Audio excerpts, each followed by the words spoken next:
My name is Grant Barnett. You can follow me at Run with Grant on Instagram, and I'm running the 2025 Run Rabbit Run 100 miler.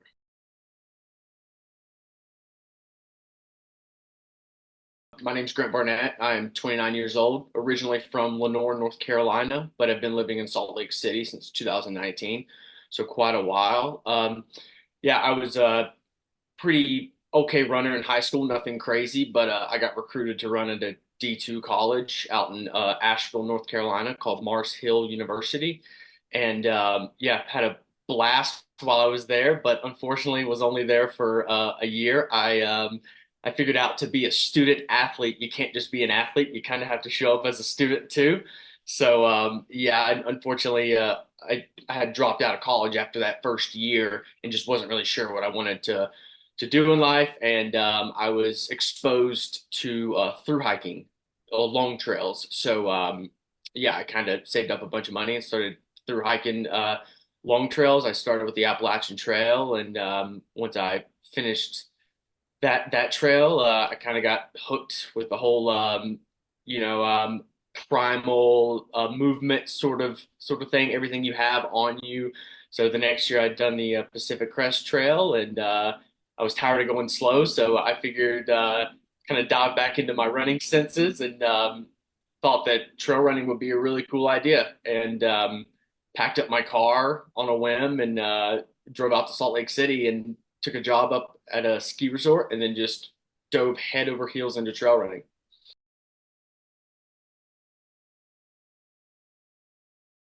I learned off of my failures. So, of course, those first couple races, nutrition being the main takeaway there. I had no idea. Maybe I would take like one goo an hour and would just kind of pray for the best, and would usually end up bonking. And a lot of my races, really, like, especially the first five to six, because you're still just wondering how much should I be taking in. This is before people were really counting carbs, so I was really happy to complete the distances, but I knew that I was nowhere near like the potential that I could get, and I really, I don't think I've really had that breakthrough performance yet that I'm really like, oh yes, like finally, like everything went right. Um, but I think things really started to turn around for me when I did Broken Arrow Sky Race 2 years ago, and I didn't really think I was very good at kind of that. It wasn't quite sub ultra, but right on that threshold of not being a 50K. But and I only got fifth, but it was in such a big field that I was like, oh wow, like you can compete with these guys. Well, it's always funny just because Run Rabbit Run's always kind of been circled on the calendar, but I've just never been able to really commit to it. Yeah, as we know, I can't tell you how many 100 milers are in the month of September, but you kind of have to, when you make your schedule, it's got to, there's just so much, so many cool races out there that you kind of have to commit to one. And just in September alone, there's a ton of things. If I was going to do UTMB, I probably couldn't line up at Run Rabbit, or Worlds is this year right before. So it's kind of one of those things where this year I just kind of committed to it really early, especially when the golden ticket wasn't there at Canyons. So I thought, okay, well, I'm going to be like super fresh for Run Rabbit, which I'm really stoked about. As well, living in the Wasatch, there's a lot of guys around here that I've talked to that have had like really good success. One that comes to mind is Jimmy Elam. He's been able to really give me a lot of confidence on that course, as well as just a lot of yeah, just very knowledgeable guys. So I've been really stoked to kind of run with him a bunch, and just him tell me a lot about the course and what I need to do to train for it. As well, my coach is Jeff McGavro, and he's had some success there as well. So he was really excited that I lined up with that race. With a race like Run Rabbit Run, you can't really count out the prize money. I mean, that's a pretty life changing for the most part. But no, I'm just more excited just to get out to the San Juans and finally have a race where we go up to some legit altitude in a really cool area. And yeah, I'm just really excited just to compete.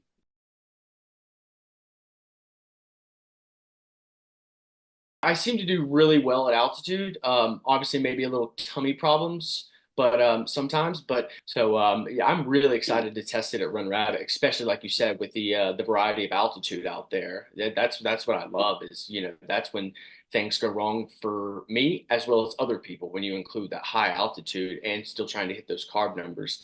So I'm just trying to really mimic that course as much as I can right now. You got to risk it for the biscuit, but if the biscuit is 3 miles in, I don't know about that one.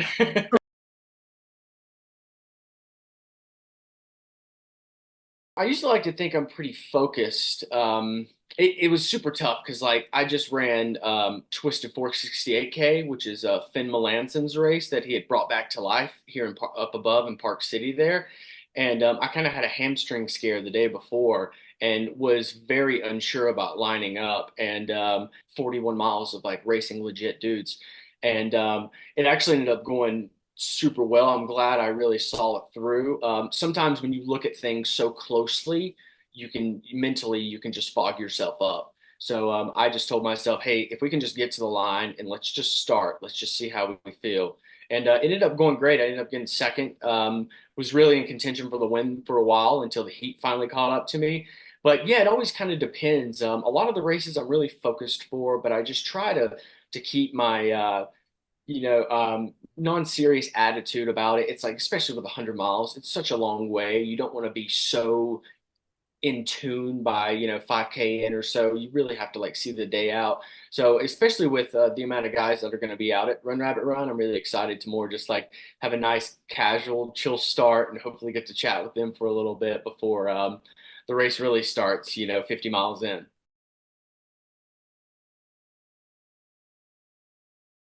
Nothing too far. I try not to look at the list too in depth yet. I had looked on there, and of course, it's seen a few people, and all very fast runners. But yeah, I would like to just turn my head off from kind of who's in it and not psych myself out too much. But yeah, there'll definitely be some friendly camaraderie out there. Like we all, we just, I think when it comes down to it, we all just want to complete the 100-mile distance again, just prove it's possible in our brain again.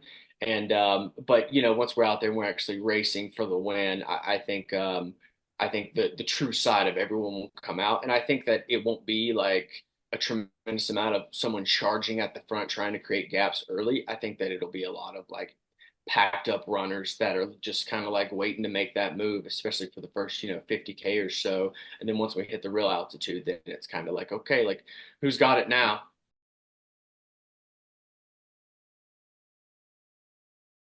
100%. And a funny story about Arlen, he was actually my roommate at team camp at Craft when we went out Cool. to Florence, Italy, and he gave me a lot of 411 about the course and says, yeah, that last, because I don't think there's any crew access in that last 30 miles. He's like, dude, like, make sure you're good for that last 30 miles because, between the tortoises starting and then the hares, you kind of have headlamps in the distance or behind you, and you're trying to figure out who's the hare and who's the tortoise. So it's going to be a blast out there.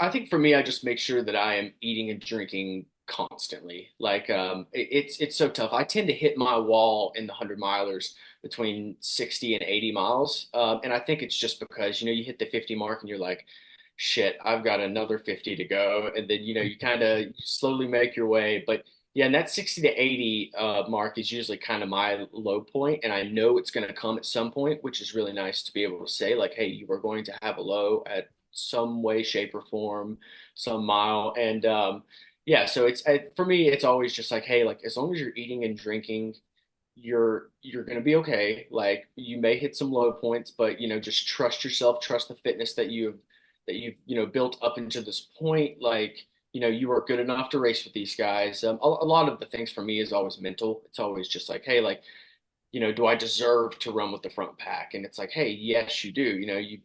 This isn't, you put a lot of time and energy and effort from your life into this sport. And like, why not really like get the most out of yourself? And how I get the most out of myself is like, I'm in the front, like pushing paces with other guys. And, if I blow up, then that's kind of on me. So I just need to make sure that I'm eating and drinking constantly and I'm doing it smartly and not over fueling and just really staying patient. That's really my thing. I think I tend to to do a lot better as the course goes uphill. Uphill seems to be kind of my strength. So as long as I can kind of reel it back and not push too much on those early uphills, I think it could be really a great day. But overall, just mentally, just you deserve to be here.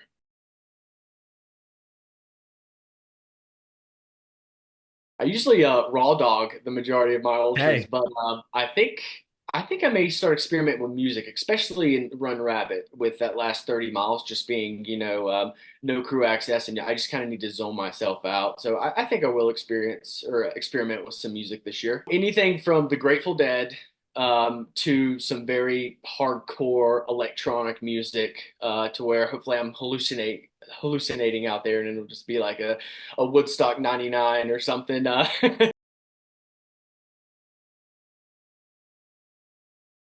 I usually like a good solid Coca-Cola to end. It takes me a while to like actually get something to eat. I probably won't eat anything the first hour, but I'll make sure that I'm drinking a ton, a lot of Gatorade, a lot of Coca-Cola, maybe just a little bit of like sparkling water or something, just to kind of somewhat feel hydrated and just salt levels back and stuff. But then after that, I'll just start annihilating everything inside. A lot of pizza and burgers, just the nice healthy food there.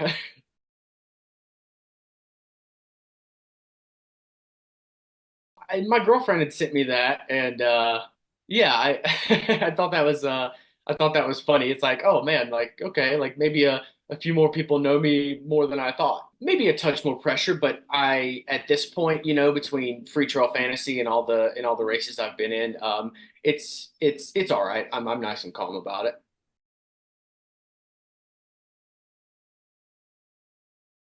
It's pretty crazy, and it's obviously very cool that you can get support from even a few different brands like that to really people that believe in you that can support you throughout your journey, and it definitely makes for a better race calendar when you kind of end up deciding on races.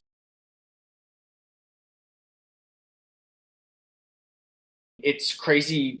I got into the sport in 2018 or 2019, and just the changes from then to now is pretty drastic. I see the sport going just high and above where we're even questioning how high and above it can go. Like it's insane. I think the one thing that holds a lot of races back, and not races, but people trying to create races is the whole permitting process across mm, a Forest Service land and everything. So I think that's always a tough one there to have to coexist and things like that. But no, I mean I see the sport just continuing to grow and grow and grow. It's even hard to even tell where it's going to go. Before we know it, there's going to be 1,000-mile races, trail races across states. I'm telling you, yeah, it's going to be wild.